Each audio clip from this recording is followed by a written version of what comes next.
కంటిన్యూస్గా నిరుత్సాహము, నిస్పృహ, నిర్లిప్తత, నిరాశ ఏ వ్యక్తి అయితే తన జీవితంలో కలిగి ఉంటాడో అతడు డిప్రెషన్లోకి వెళ్ళిపోయాడు.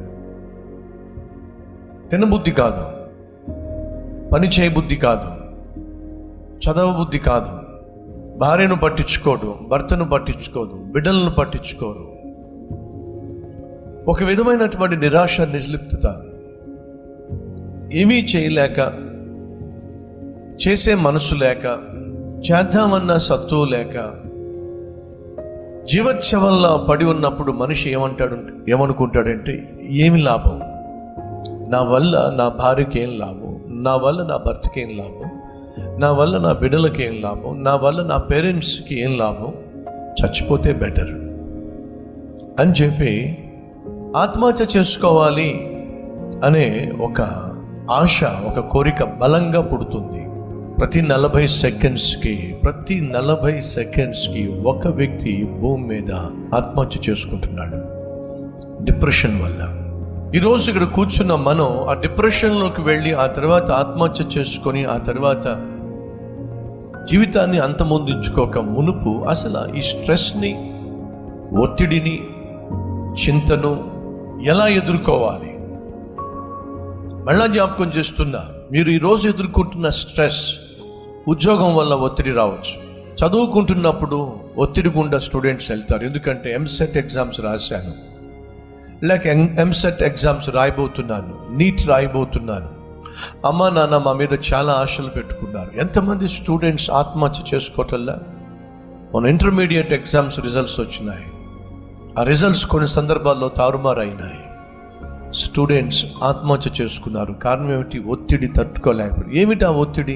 ఓటమి తీసుకొచ్చిన ఒత్తిడి, ఎగ్జామ్స్ తీసుకొస్తున్న ఒత్తిడి, ఎక్స్పెక్టేషన్స్ ఒత్తిడి, అలాగే ఉద్యోగంలో ఒత్తిడి, కుటుంబంలో ఒత్తిడి, ఆర్థికంగా ఒత్తిడి, అలాగే నీ శత్రువులు నీ మీద దాడి చేస్తున్నప్పుడు నువ్వు ఎదుర్కొనే ఒత్తిడి, కొలీగ్స్ వల్ల, ఉద్యోగం చేసే చోట కొలీగ్స్ వల్ల వచ్చే ఒత్తిడి, పైన బాస్ పెట్టేటటువంటి కండిషన్స్ వల్ల, శాసనాల వల్ల ఒత్తిడి, శత్రువులు విసిరే సవాలుల వల్ల ఒత్తిడి, ఇవన్నీ కూడా జీవితంలో ఒక భాగమే. అతడు ఒక ఆత్మీయుడు, అద్భుతమైన ఆత్మీయుడు, ప్లస్ దేశాన్నే పరిపాలిస్తున్నటువంటి రాజు, గొప్ప రాజు అయినప్పటికీ కూడా గొప్ప ఆత్మీయుడు. సాధారణంగా మనం అంటూ ఉంటాం కదా, ధనం ఉంటే గుణం ఉండదు, గుణం ఉంటే ధనం ఉండదు. కానీ అతడు రాజు గనుక సకల భోగభాగ్యాలు పొందుకోగలిగాడు. అయినప్పటికీ అద్భుతమైన ఆత్మీయుడు. రాజు అయినంత మాత్రాన కొమ్ములు మాత్రం రానివ్వలేదు, గర్వానికి తావివ్వలేదు. ఇంటర్మీడియట్ కాస్త ఫస్ట్ క్లాస్లో పాస్ అయితే చాలు, కొంతమంది భూమి మీద నడవరు. ఎంసెట్లో ర్యాంక్ వస్తే చాలు, వీళ్ళకి బైక్ భూమి మీద నడవదు. మంచి ఉద్యోగం వస్తే చాలు, వీళ్ళని ఎవ్వరూ పట్టుకోలేరు. ఇది సాధారణంగా మనం చూస్తూ ఉంటాం. కానీ ఈ మహా గొప్ప ఆత్మీయుడు యవ్వన ప్రాయంలోనే రాజుగా ఎన్నుకోబడ్డాడు. చూద్దాం రండి అందరం కలిసి 2వ రాజుల గ్రంథము 18వ అధ్యాయము 1వ వచనం. ఇశ్రాయేలు రాజును ఏలా కుమారుడైన హోషేయ ఏలుబడిలో 3వ సంవత్సరమందు యూదా రాజును ఆహాజు కుమారుడైన హిజ్కియా ఏలనారంభించాడు. యూదా అనే రాజ్యాన్ని హిజ్కియా అనే ఒక యవనస్తుడు 25 years వయసులో పరిపాలన చేయటం మొదలుపెట్టాడు. ఊహించగలరా?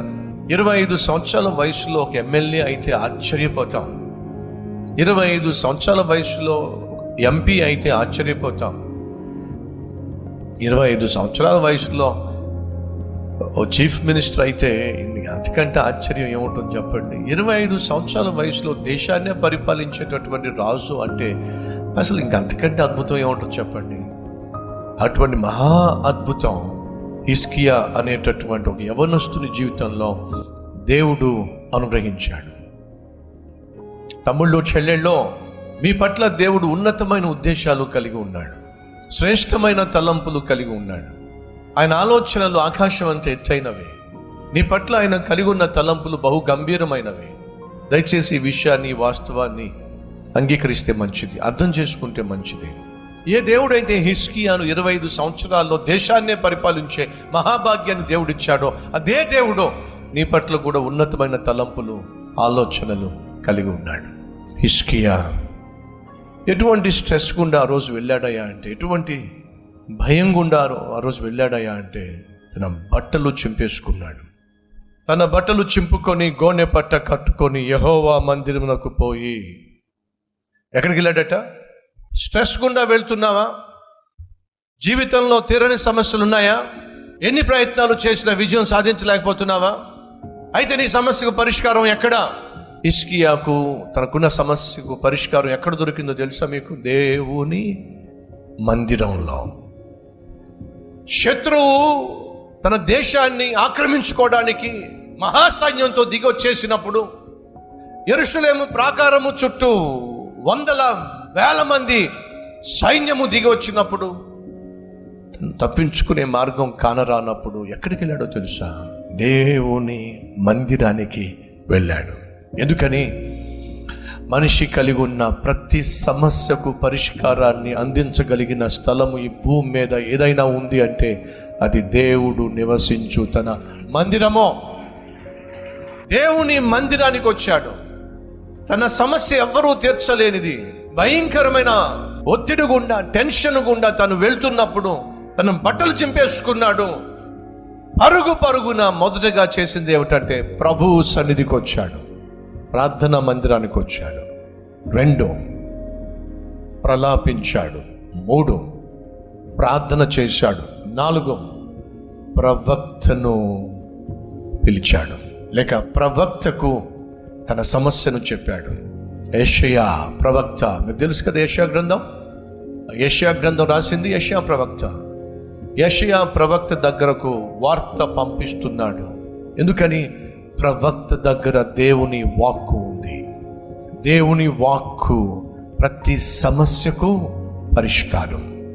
మొదటిగా ఎక్కడికి వచ్చాడు? పరిస్థితులు బాగున్నప్పుడు, ప్రమాదం పొంచి ఉన్నప్పుడు, భయము ఆవరించినప్పుడు, ఒత్తిడి తట్టుకోలేకపోతున్నప్పుడు ఎక్కడికి వెళ్ళి తాను ఆ ఒత్తిడి నుండి, ఆ భయం నుండి, ఆ భీతి నుండి, ఆ టెన్షన్ నుండి విడుదల పొందుకోవాలని ఆశించాడు? దేవుని మందిరానికి వెళ్ళి. కానీ సైతాన్ ఏం చేస్తాడో తెలుసా? నువ్వు ఒత్తిడి గుండా వెళుతున్నావు, నువ్వు టెన్షన్ తట్టుకోలేకపోతున్నావు, నీకు బెస్ట్ ప్లేస్ చూపిస్తాను. ఎక్కడ? Bar and restaurant. ఏంటది? బార్ అండ్ రెస్టారెంట్ అంట. భయపడవద్దు. ఏ ఆయుధమైతే శత్రువు నీకు వ్యతిరేకంగా నియమించాడో ఆ ఆయుధము అతని మీదే నేను ప్రయోగించబోతున్నాను. దేవుడు నీకు మాట ఇస్తున్నాడు. ఆ రోజు ఆ మాట విన్నటువంటి హిజ్కియా ధైర్యం తెచ్చుకున్నాడు. తను కలిగిన టెన్షన్ని, తను కలిగిన భయాన్ని, తను కలిగిన ఆ వర్రీని, ఒత్తిడిని ఎక్కడ వదిలేశాడో తెలుసా మీకు? దేవుని మందిరంలో. సహోదరి సహోదరులు, ఈరోజు మన మధ్య ఎవరైనా ఉన్నారా? ఒత్తిడి గుండా వెళుతున్న వాళ్ళు, టెన్షన్ గుండా వెళుతున్న వాళ్ళు. సంతోషకరమైన శుభవార్త ఏమిటంటే దేవుడు నీకు తోడుగా ఉన్నాడు. ఆయన నీకు విజయాన్ని అనుగ్రహించబోతున్నాడు.